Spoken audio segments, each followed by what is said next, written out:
नमस्कार मित्रांनो, इन्व्हेस्टमेंट माहिती यूट्यूब चॅनलवर तुमच्या सगळ्यांचे स्वागत आहे. तर मित्रांनो, स्वतः गव्हर्नमेंटकडून शिपबिल्डिंग सेक्टरला घेऊन एक जबरदस्त अपडेट आली आहे. आणि मित्रांनो, आजच्या व्हिडिओमध्ये आपण हीच अपडेट बघणार आहोत. आणि एवढंच नाही तर या अपडेटमुळे आपण कोणकोणत्या कंपन्यांना स्टडी करू शकतो हे पण आपण पुढे बघणार आहोत. तर चला व्हिडिओ स्टार्ट करूया. तर मित्रांनो, इथे आपण या अपडेटचं हेडिंग वाचू शकतो.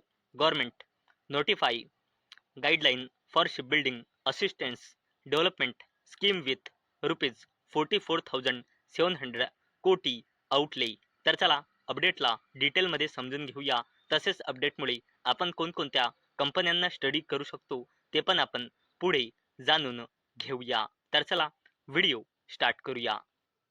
तर मित्रांनो, ministry of ports shipping and वॉटरवेजने ऑपरेशनल गाईडलाईन्स नोटिफाय केली आहे. शिपबिल्डिंग फायनान्शियल असिस्टन्स स्कीम आणि शिपबिल्डिंग डेव्हलपमेंट स्कीमसाठी. आणि मित्रांनो, या दोन्ही स्कीमचे शॉर्ट फॉर्म आपण येथे बघू शकतो. आणि मित्रांनो, याकरिता कंबाईन आउटले आहे 44,700 कोटी रुपयांचा. आणि मित्रांनो, याचा उद्देश काय आहे तर इंडियाचा डोमेस्टिक शिपबिल्डिंग कॅपॅसिटी आणि ग्लोबल कॉम्पिटिटिव्हनेस मजबूत करणे हे या मागचे मेन उद्देश आहे. आणि मित्रांनो, union minister of ports shipping and waterways Sonowal यांनी सांगितले की या गाईडलाईनमुळे स्टेबल आणि ट्रान्सपेरंट फ्रेमवर्क क्रिएट होईल, जो डोमेस्टिक शिपबिल्डिंगला रिवाईव्ह करेल. तसेच फॉरवर्ड अँड बॅकवर्ड लिंकेजला बूस्ट करेल. तसेच मेक इन इंडिया इनिशिएटिव्ह देखील यामुळे मजबूत होईल. तसेच यामुळे लार्ज स्केल इन्व्हेस्टमेंट येईल. तसेच वर्ल्ड क्लास कॅपॅसिटी देखील बिल्ड होईल. तसेच मेरीटाईम नेशनमध्ये इंडियाची पोझिशन अजून यामुळे स्ट्रॉंग होईल. तसेच यामुळे विकसित भारत आणि आत्मनिर्भर भारतकडे बघण्याचा अजून एक गव्हर्नमेंटचा जबरदस्त निर्णय आहे, असे union minister of ports shipping and waterways Sonowal यांनी सांगितले आहे. आणि मित्रांनो, अंडर SBFAS म्हणजे अंडर शिपबिल्डिंग फायनान्शियल असिस्टंट स्कीमच्या अंडर टोटल कॉर्पस आहे 24,736 कोटी रुपयांचा. आणि याच्या अंतर्गत गव्हर्नमेंट फायनान्शियल असिस्टंट प्रोव्हाइड करेल 15 ते 18% रेंजमध्ये पर व्हेसल्ससाठी. आणि ते डिपेंड करेल व्हेसल कॅटेगरीवर. तसेच मित्रांनो, यामुळे स्मॉल नॉर्मलसाठी ग्रेड सपोर्ट देखील हा स्कीम ऑफर करेल. तसेच लार्ज नॉर्मल आणि स्पेशलाइज व्हेसल्ससाठी देखील हा सपोर्ट दिला जाईल. त्याचसोबत stage wise disbursement link to define milestone and back by security instrument incentive for series orders have also been included. आणि मित्रांनो, हा बेनिफिट SBFSA म्हणजे शिपबिल्डिंग फायनान्शियल असिस्टंट स्कीमच्या अंडर मिळेल. आणि मित्रांनो, नेक्स्ट 10 वर्षामध्ये SBFAS म्हणजे शिपबिल्डिंग फायनान्शियल असिस्टंट स्कीममुळे जवळपास 96,000 कोटी रुपयांच्या शिपबिल्डिंग प्रोजेक्ट्सला सपोर्ट मिळेल अशी अपेक्षा आहे, ज्यामुळे डोमेस्टिक मॅन्युफॅक्चरिंग जबरदस्तपणे ग्रो होईल. तसेच इंडियामध्ये एम्प्लॉयमेंट देखील यामुळे जबरदस्तपणे वाढणार आहे मेरीटाईम व्हॅल्यू चेनमध्ये. तसेच मित्रांनो, यामध्ये दुसरी स्कीम आहे SBDS म्हणजे शिपबिल्डिंग डेव्हलपमेंट स्कीम. आणि मित्रांनो, याचा आउटले आहे 19,989 कोटी रुपयांचा. आणि हा फोकस करेल लॉंग टर्म कॅपॅसिटी आणि कॅपेबिलिटीज क्रिएट करण्यावर या स्कीमचा फोकस राहील.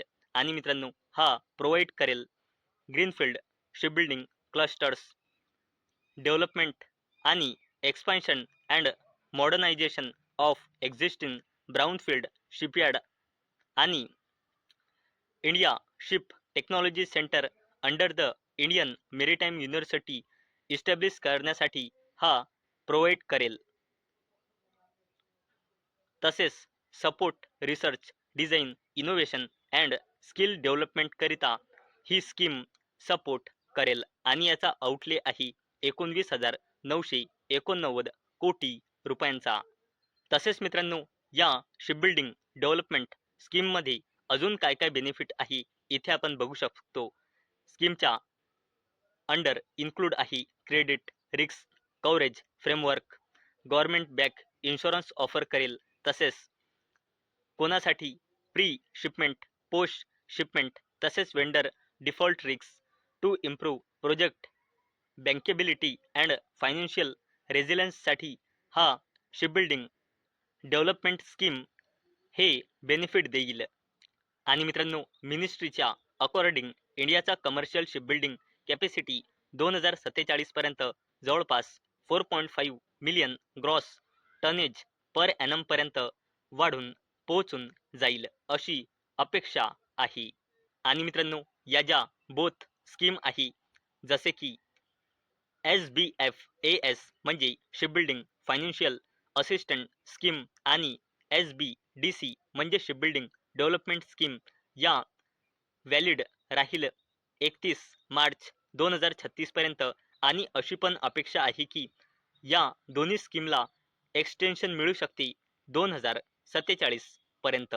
तर मित्रांनो, आतापर्यंत आपण बघितले की शिपबिल्डिंग सेक्टरला जबरदस्तपणे बूस्ट करण्यासाठी इंडियन गव्हर्नमेंटने जबरदस्त पाऊल उचलला आहे.